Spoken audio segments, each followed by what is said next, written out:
అందరికీ నమస్కారం అండి. సో, ఇది రెసెషన్‌కి సంబంధించినటువంటి మరో న్యూస్. నమస్తే తెలంగాణలో డిసెంబర్ 17 తారీఖు వచ్చింది.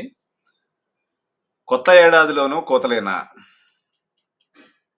సో, ఈ బ్యానర్ ఐటెమ్‌గా ఇది నమస్తే తెలంగాణ వాళ్ళు తీసుకొచ్చినటువంటి అంశం. కొలువుల కోత కొనసాగుతూనే ఉన్నది. అన్ని రంగాల్లో వీలైనంత ఎక్కువ మంది ఉద్యోగాలను వదిలించుకునేందుకు కంపెనీలు పోటీ పడుతున్నాయి. 2 ఏళ్ల క్రితం వరకు ప్రపంచ ఆర్థిక వ్యవస్థకు ఆశాదీపంగా కనిపించిన స్టార్టప్ కంపెనీలు ఆర్థిక మందం భయాలతో కుదేలై ఉద్యోగులను కనికరం లేకుండా బయటకు గెంటేస్తున్నాయి. భారత్‌లో గత 2 ఏళ్లలో స్టార్టప్ కంపెనీలే 35,000 మంది ఉద్యోగులను తొలగించాయని లెక్కలు చెప్తున్నాయి. వచ్చే ఏడాది మరిన్ని ఉద్యోగ కోతలుంటాయని పలు సంస్థలు అంచనా వేస్తున్నాయి. ఒక్క అమెరికాలోనే లక్షల్లో ఉద్యోగాలుంటాయని ఆ దేశ కాగ్ కాంగ్రెషనల్ బడ్జెట్ ఆఫీస్ (సీబీఓ) అంచనా వేసింది. దీంతో కొత్త సంవత్సరం కోతలతో మొదలవుతుందనే ఆందోళన వ్యక్తమవుతుంది. వేల మంది ఇంటికే. భారత్‌లో 2022లో కేవలం స్టార్టప్ కంపెనీలే దాదాపు 18,000 మంది ఉద్యోగులను ఇంటికి పంపాయి.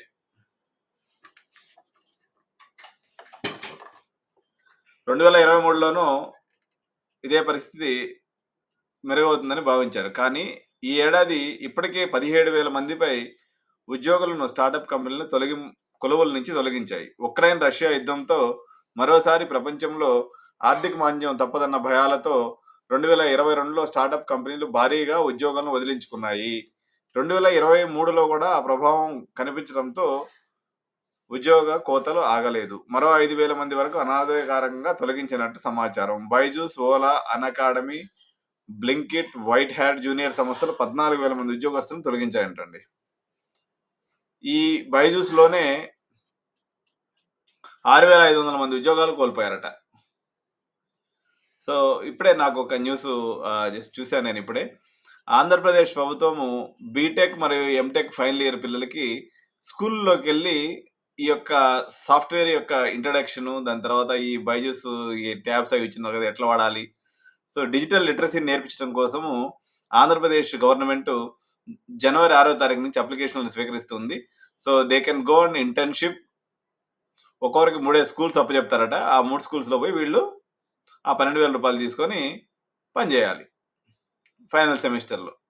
అట్‌లీస్ట్ కొంతలో కొంత వాళ్ళకి ఈ 6 నెలలు హైదరాబాద్ మార్కెట్ కొంత కాంపిటీషన్ తగ్గుతుంది. ఎందుకంటే వాళ్ళందరూ మాక్సిమమ్‌గా పోయి అక్కడ స్కూల్స్‌ని డిజిటల్ లిటరసీ కల్పించే పనిలో బిజీగా ఉంటారు కాబట్టి అలాంటి ఇది జరిగే అవకాశం ఉంది.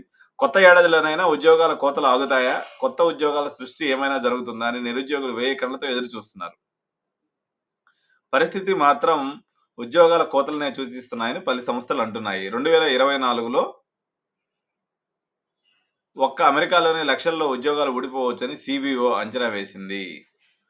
ఉక్రెయిన్ రష్యా యుద్ధం ఇంకా కొనసాగుతుండటం, కొత్తగా ఇజ్రాయెల్ గాజా యుద్ధం నేపథ్యంలో ప్రపంచ రాజకీయ, ఆర్థిక పరిస్థితులు ఇప్పట్లో కుదుటపడే అవకాశాలు కనిపించటం లేదు.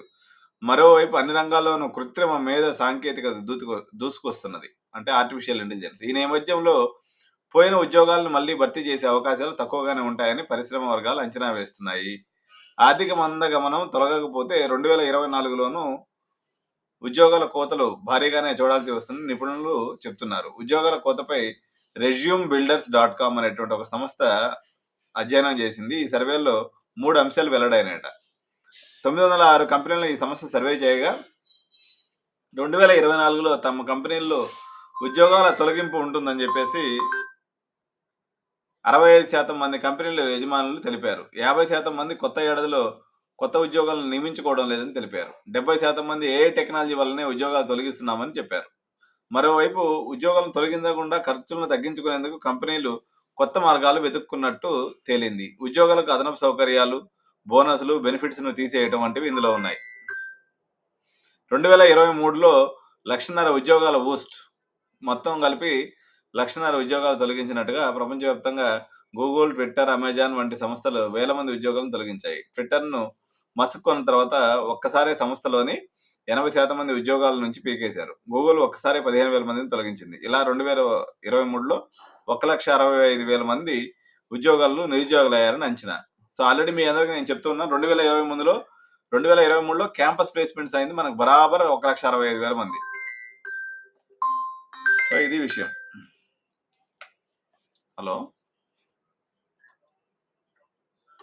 Good afternoon.